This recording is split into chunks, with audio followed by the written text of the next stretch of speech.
نحمدہ ونصلی علی رسولہ الکریم اما بعد فاعوذ باللہ من الشیطان الرجیم بسم اللہ الرحمن الرحیم۔ میرے معزز دوستوں اور میری معززات بہنوں، میں آج ایک بہت ہی اہم موضوع اس کے اوپر بات کرنے جا رہا ہوں کہ جنت کے حصول کے لیے محنت، جنت کے حصول کے لیے کوشش۔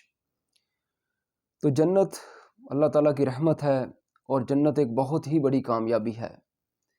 یعنی قرآن پاک میں، پورا قرآن پاک ہم پڑھ کے دیکھ لیں، اللہ تعالیٰ نے کسی چیز کو کامیابی نہیں کہا کہ کوئی بندہ محل بنا لے، کوئی بندہ کوٹھی بنا لے، کسی بندے کو دنیا میں کوئی بڑا عہدہ مل جائے، کسی بندے کو دنیا میں شہرت مل جائے تو یہ بڑی کامیابی ہے۔ نہ میرے بھائیوں، نہ میرے دوستوں، اللہ تعالیٰ نے کسی چیز کو کامیابی نہیں کہا۔ اللہ پاک اپنے قرآن مجید میں، کلام حمید میں اگر کسی چیز کو کامیابی کہتے ہیں تو وہ اس کو کہتے ہیں کہ جس کو جہنم سے بچا لیا گیا اور جنت میں داخل کر دیا گیا تو وہ کامیاب ہے۔ اللہ تبارک و تعالیٰ قرآن مجید میں فرماتے ہیں کہ فَمَنْ زُحْزِحَ عَنِ النَّارِ وَأُدْخِلَ الْجَنَّةَ فَقَدْ فَازَ، یعنی جس بندے کو جہنم سے بچا لیا گیا اور جنت میں داخل کر دیا گیا تو یقیناً وہ کامیاب ہے۔ میرے اللہ پاک نے اسے کامیاب کہا ہے۔ تو بھائیو، ہمیں چاہیے کہ اس کامیابی کے لیے کوشش کریں، اس کامیابی کے حصول کے لیے محنت کریں جس کو ہم نے پیچھے کر دیا، جس کے اوپر ہم غور نہیں کر رہے۔ اور میں مختصر سا بیان کرنا چاہتا ہوں اور میری کوشش ہوگی کہ میں اسی موضوع کے اوپر بات کروں۔ ایک جگہ نبی کریم صلی اللہ علیہ وسلم نے فرمایا کہ جنت میں ایک کوڑے جتنی جگہ، کوڑا 3 یا 4 فٹ کا ہوتا ہے، میکسیمم 5 فٹ کا ہوگا، فرمایا جس بندے کو، جس خوش نصیب کو جنت میں کوڑے جتنی جگہ مل گئی تو اس کے لیے وہ دنیا اور دنیا کی ہر چیز سے بہتر ہے۔ یعنی دنیا و ما فیہا سے بہتر ہے کہ یعنی اتنی تھوڑی جگہ بھی اس بندے کے لیے، دنیا میں دیکھیں ہر چیز آ جاتی ہے، بڑے بڑے محلات آ جاتے ہیں، باغات آ جاتے ہیں، بڑی بڑی جگہیں آ جاتی ہیں، آپ نے فرمایا کہ ان سب سے بہتر ہے۔ تو پھر تھوڑی سی اور بات آگے بڑھاؤں کہ نبی پاک صلی اللہ علیہ وسلم نے تقابل کیا جنت اور جہنم کا، دونوں میں فرق بیان کیا۔ آپ نے فرمایا ایک بندہ ایسا ہوگا جو دنیا میں بڑی خوشی سے رہنے والا، بڑے آرام کی زندگی بسر کرنے والا، بڑے سکون سے زندگی بسر کرنے والا، بڑی عیاشی سے زندگی بسر کرنے والا، اور کوئی اس نے دکھ نہیں دیکھا ہوگا، تکلیف نہیں دیکھی ہوگی، عیاشیاں کی ہوں گی، لیکن اللہ اور اللہ کے رسول کا نافرمان ہوگا، تو ان اپنے اعمال کی وجہ سے وہ بندہ جہنم کا مستحق بن جائے گا۔ تو اللہ تعالیٰ فرشتوں سے کہیں گے میرے فرشتوں، اس بندے کو لے جاؤ اور جہنم کا ایک چکر لگوا کے واپس لے آؤ۔ یعنی اللہ تعالیٰ یہ نہیں کہیں گے اسے جہنم میں داخل کر کے لے آؤ، فرمایا جہنم کا ایک چکر لگوا کے اسے واپس لے آؤ۔ فرشتے لے جائیں گے اس بندے کو، جہنم کا ایک نظارہ کروا کے، جہنم دکھا کے، جہنم کا ماحول دکھا کے واپس لایا جائے گا۔ تو اللہ تعالیٰ پوچھیں گے میرے بندے بتا، تو نے زندگی میں کبھی کوئی آسانی، کوئی آرام، کوئی سکون، کوئی راحت دیکھی؟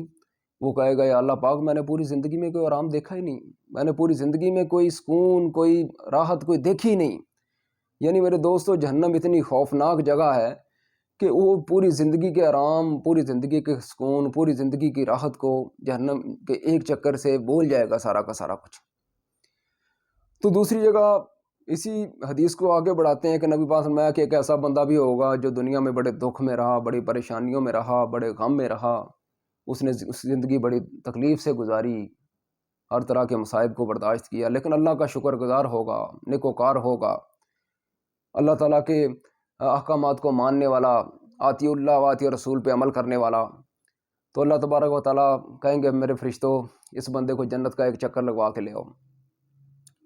اب دیکھیں کہ کتنی خوبصورت بات ہے کہ اسے فرشتے جنت کا ایک چکر لگوا کے لائیں گے، اور لانے کے بعد پوچھیں گے، اللہ تعالیٰ اسے فرمائیں گے میرے بندے بتا کہ تو نے زندگی میں کوئی دکھ دیکھا، کوئی زندگی میں تکلیف دیکھی، کوئی پریشانی؟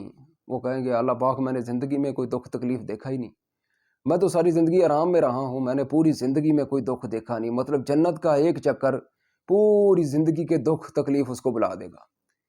تو میرے بھائیوں، پھر دیکھیں نا کہ قرآن مجید تو ویسے ہی ہمارا ایمان ہے، نبی پاک صلی اللہ علیہ وسلم کی بات پہ ایمان ہے کہ کبھی غلط ہو ہی نہیں سکتی، پوری دنیا کی بات غلط ہو سکتی ہے، اللہ اور اللہ کے رسول کی بات غلط نہیں ہو سکتی۔ تو پھر میں کیسے نہ کہوں؟ میں تو کہوں گا وہی بات جو اللہ تعالیٰ نے قرآن مجید میں فرمائی، اور فرمایا کہ فَمَنْ زُحْزِحَ عَنِ النَّارِ وَأُدْخِلَ الْجَنَّةَ فَقَدْ فَازَ، یعنی جس بندے کو جہنم سے بچا لیا گیا اور جنت میں داخل کر دیا گیا تو یقیناً وہ کامیاب ہے۔ اس کی مثال میں نے آپ کو حدیث سے بھی دی۔ تو دوستو جنت کے بارے میں ایک چھوٹا سا واقعہ بڑا اہم واقعہ ہے۔ ویسے تو جنت کے حصول کے لیے اللہ تعالیٰ نے ہمارے لیے بہت سارے ایسے اعمال رکھے ہیں کہ جن پہ عمل کر کے ہم جنت حاصل کر سکتے ہیں۔ اسی طرح ان اعمال میں سے اپنی بات کو مختصر کرتا ہوں۔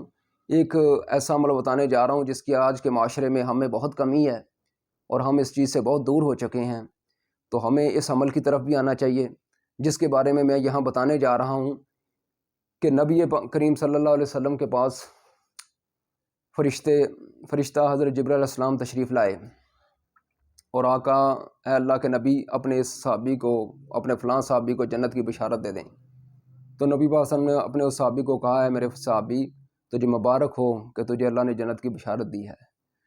تو اس نے یہ سن کے کوئی فخر نہیں کیا، کوئی غرور نہیں کیا یا کوئی اپنے آپ کو بہت بڑا نہیں سمجھا، اس نے کہا الحمدللہ، اللہ کا شکر ہے۔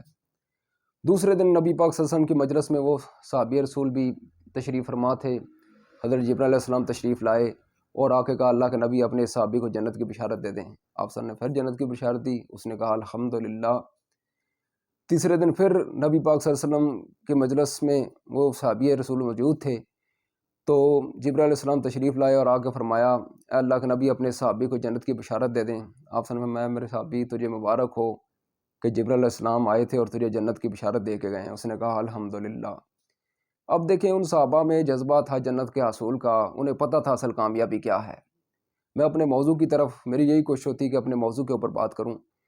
تو دوسرا ایک صحابی رسول بیٹھے، فرمایا یار میں تیرا مہمان بننا چاہتا ہوں۔ اب صحابی رسول تو یہ چاہتے تھے کہ میں دیکھوں کہ اس کا کون سا عمل ایسا ہے جس کی وجہ سے 3 دفعہ جنت کی بشارت ملی اور مجھے نہیں ملی۔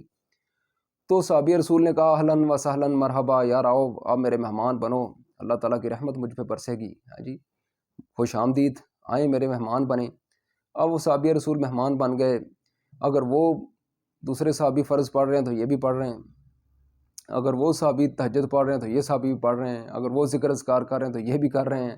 مطلب صحابہ کرام میں تو ایسے تھے کہ سارے کے سارے صحابہ نیکیوں میں ایک دوسرے سے سبقت لے جانے کی کوشش کرتے تھے، آگے بڑھنے کی کوشش کرتے تھے۔ تو تیسرے دن یا چوتھے دن غالباً وہ صحابی رسول چلنے لگے تھوڑے مایوس ہو کے، تو صحابی رسول نے اس کا ہاتھ پکڑ لیا، دوسرے صحابی نے جسے جنت کی بشارت ملی تھی۔ فرمایا میرے دوست آپ جا رہے ہیں، مجھے لگتا ہے کہ دل میں کوئی بات لے کے جا رہے ہیں جو آپ نے مجھے نہیں بتائی اور جا رہے ہیں آپ۔ تو دوسرے صحابی رسول نے کہا یار میں تو اس لیے آیا تھا کہ دیکھوں تیرا کون سا عمل ہے جس کی وجہ سے آپ کو جنت کی بشارت ملی ہے، مجھے نہیں ملی، لیکن یار جو عمل تو کرتا ہے وہ وہی عمل میں کرتا ہوں، لیکن مجھے نہیں سمجھ آیا کہ آپ کو کس وجہ سے ملی ہے، مجھے کیوں نہیں ملی۔ تو صحابی رسول نے کہا اللہ اکبر سبحان اللہ، میرے بھائی کچھ ایسے اعمال ہوتے ہیں جو دنیا کو نظر نہیں آتے لیکن رب العالمین کو نظر آتے ہیں، وہ اللہ تعالیٰ کو نظر آتے ہیں، جس کی صفت اللہ تعالیٰ کی وہ صفت قرآن مجید میں بھی ہے نا کہ انہ علیم بذات الصدور، کہ اللہ تعالیٰ دلوں کی باتوں سے بھی واقف ہے۔ تو فرمایا یار یہ بات ہی تو مجھے بتاتا، میں تجھے بتاتا ہوں کہ کیا وجہ ہے کہ مجھے جنت کی بشارت ملتی رہی ہے اور تجھے نہیں ملی۔ تو میرے اعمال میں سے مجھے جو بڑا عمل یاد ہے وہ یہ ہے کہ میں رات کے وقت جب سوتا ہوں تو اپنے سارے دوستوں کو، یاروں کو، جن کے ساتھ میرا تعلق ہے، واسطہ ہے، یا جن کے ساتھ میں کبھی کبھار ملا ہوں، میں سب کو دل سے معاف کر کے سوتا ہوں۔ اگر کسی نے مجھے دکھ پہنچایا، کسی نے مجھے تکلیف پہنچائی، یا کسی نے مجھے کوئی کسی قسم کا رنج پہنچایا، میں سب کو دل سے معاف کر کے سوتا ہوں، اور مجھے امید ہے کہ میرے اس عمل کی وجہ سے اللہ تعالیٰ نے مجھے جنت عطا کی ہوگی۔ تو میرے بھائیوں یہ دیکھیں کیسا خوبصورت عمل ہے اور بڑا مشکل عمل ہے۔ ہمارے اس معاشرے میں تو یہ ہے کہ چھوٹی سی بات پہ ہم ناراض ہو جاتے ہیں، پھر سالہ سال ایک دوسرے سے نہیں بولتے اور بہانے ڈھونڈتے ہیں کہ کسی سے ناراض ہونے کے لیے کوئی بہانہ ملے۔ اللہ کے نبی پاک نے فرمایا کہ جو تعلق توڑے آپ اس سے تعلق جوڑو، یعنی تعلقات جوڑنے کا حکم دیا ہمیں۔ تو بھائیوں ایک بلکہ حدیث میں یہ بھی آتا کہ 3 دل سے زیادہ کسی بھی مسلمان بھائی کے ساتھ قطع تعلقی جائز نہیں ہے۔ تو ہمیں چاہیے کہ ہم اپنے تعلقات کو اچھا رکھیں اور سب کو دل سے معاف کر دیں۔ یہ اللہ تعالیٰ کو بہت پسند عمل ہے جس کی وجہ سے صحابہ رسول کو 3 دن جنت کی بشارت بھی ملی۔ تو میرے بھائیوں ہمیں اللہ تعالیٰ عمل کی توفیق دے۔ اس طرح میں جنت کے بارے میں انشاءاللہ تعالیٰ پھر کسی اپنے جو اپنا بیان میں جنت کی وضاحت کروں گا، جنت کی نعمتوں کے بارے میں بات کروں گا۔ تو اللہ تعالیٰ سے دعا ہے کہ اللہ تعالیٰ آپ کو اور مجھے سنا کے عمل کی توفیق عطا کریں۔ سبحان ربک رب العزت عما یصفون وسلام علی المرسلین والحمد للہ رب العالمین۔